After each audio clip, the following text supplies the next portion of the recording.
Hi, my name's Phil. I like talking about politics, and in this video I'd like to discuss the latest mess for Labour to deal with. Not one that's self-inflicted in terms of its roots. Their candidate for the Rochdale by-election has been outed by the Mail on Sunday as believing in an anti-Semitic conspiracy theory. Almighty mess for Labour just ahead of the general election, and will certainly need careful management. Careful management which right now does not seem to be forthcoming. But could they actually turn it slightly to their advantage and at least pull the rug from beneath George Galloway's feet?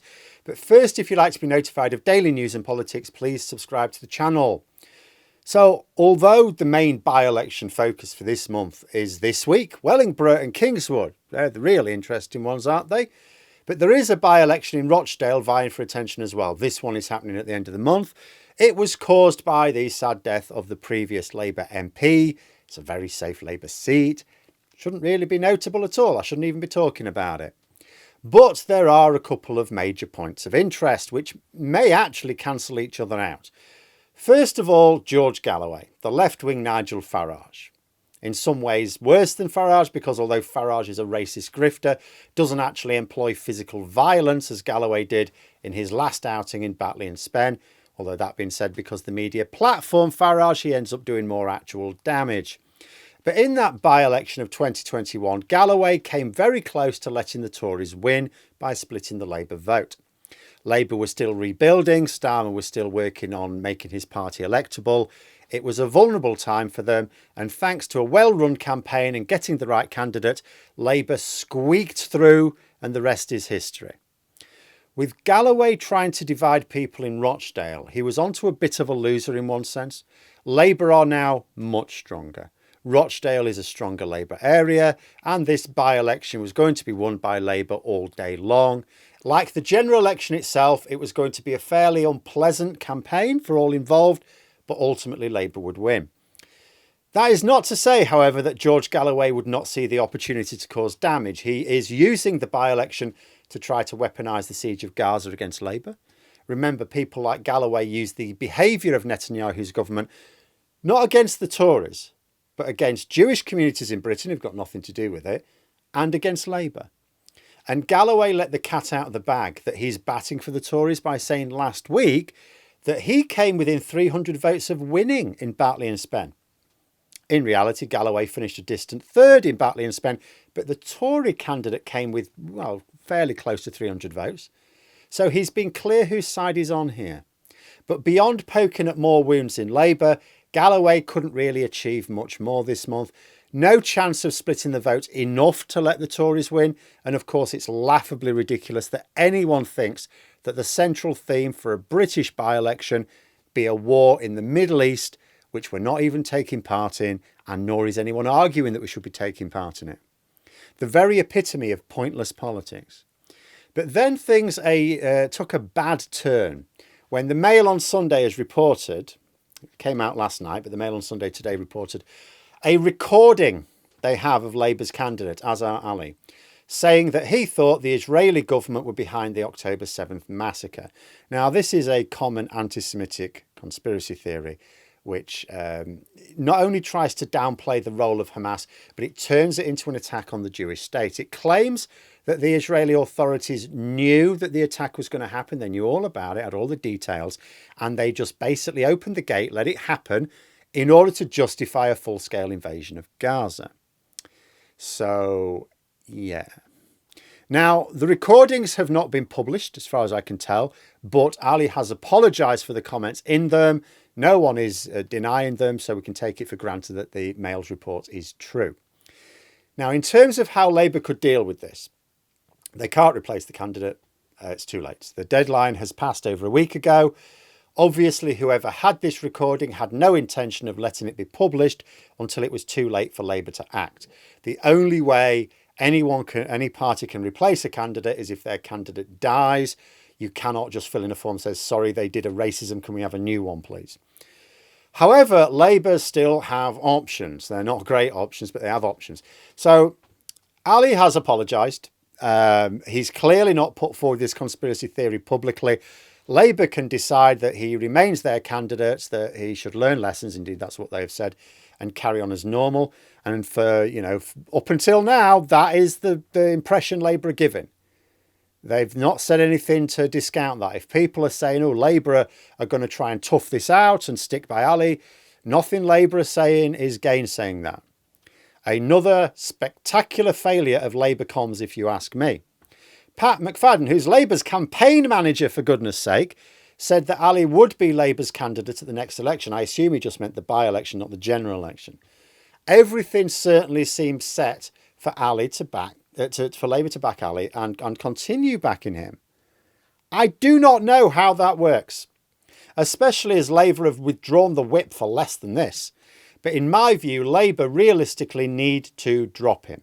They can't just pull his candidacy, but they could make it clear that he will not have the Labour whip should he win the election, pull all party resourcing from the campaign.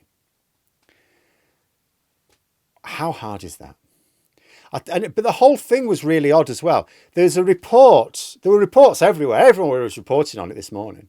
Absolutely everyone. Except for the BBC and The Guardian. No idea why they were so quiet. Then The Guardian published a story at noon, which I would never have known about because it was an article about George Galloway.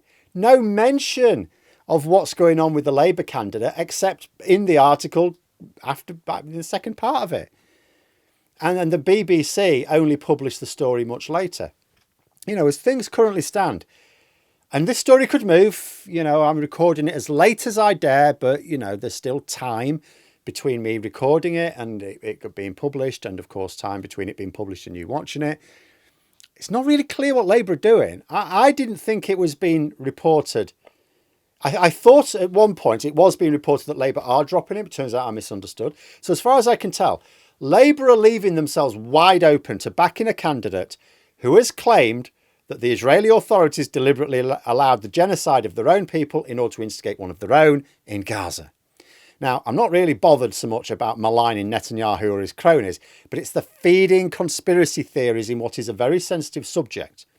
Not something that a politician should be doing, even in private.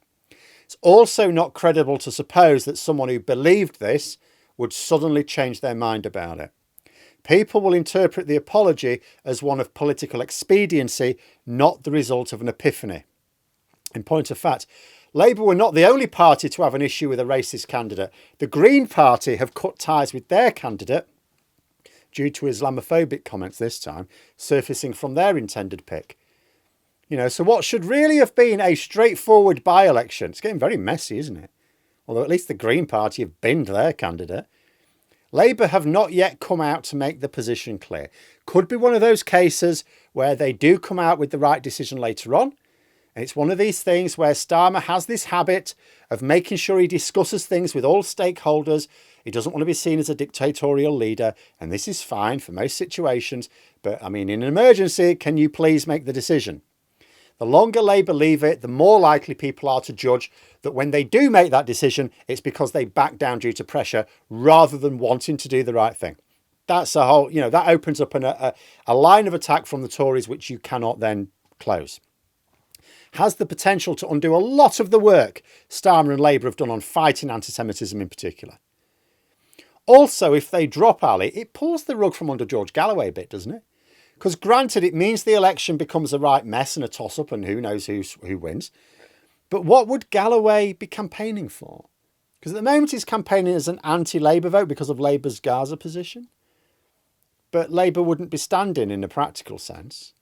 Rochdale has gone from a wholly unremarkable by-election, which I shouldn't even be mentioning, to being of almost equal interest to the two coming up this week. What a mess. It'll certainly be used by the Tories. Absolutely be used. If Labour had acted swiftly, it wouldn't have gained so much traction. Although there is always a weak link. Always a weak link. A Labour councillor posted a picture of Ali with herself and Lisa Nandy talking about levelling up in Rochdale. Now, it's not clear if the picture was an event today. Maybe it was yesterday and they've only just tweeted up the picture. So I don't know. I would like to think it didn't happen today. I mean, apart from anything else, Lisa Nandy was on the BBC, but it was BBC North. She could have attended both. But the tweet was posted this afternoon, long after the Mail story. Not a smart move. Very unhelpful to Labour. And if the event did take place today, All I can say is this. I have said in the past, Lisa Nandy is a great asset for Labour in many ways. And I do think she should have a more senior position in the shadow cabinet. But I've also said this, I would not support her as leader because she's strategically inept. This would just add to evidence for that view. You know, the idea that she would have shared a platform with someone who came out with that anti-Semitic conspiracy theory, and she would have known, if she's on that event today, she knew about it. I really hope the event was not this morning, because that would be madness. It's one thing for a councillor to brain fart. A lot of councillors, I don't want to malign all councillors, some councillors are not really politically attuned, right? So they can brain fart like this, don't mean anything by it. Post the image up. It's quite another for a senior member of Labour's front bench to go along with it. But because Labour haven't acted quickly, we do not know what is going on. They are allowing the Tories and the Tory enablers to drive the narrative now. It is yet another case of Labour losing control of the narrative. It's maddening. Labour not only have to deal with this, they have to deal with it in a way that makes it clear they are dealing with it, not backing down to pressure later on. Unlike with the green investment U-turn last week, this is not a mess of Labour's making. It's something they can really do without. It's not their fault. No vetting process would have picked this up, right? But they do run the risk of making it a bigger problem, and that will be self-inflicted. I mean, it seems like only yesterday that I was saying that Labour needs to get a grip on its communications. Actually, I think it was yesterday. But there we are. Those are my thoughts. Let me know yours in the comments below. Hope you found the video interesting. If you did, please click the like button. And if you'd like to support the channel further, the join button for memberships. And until next time, I'll see you later.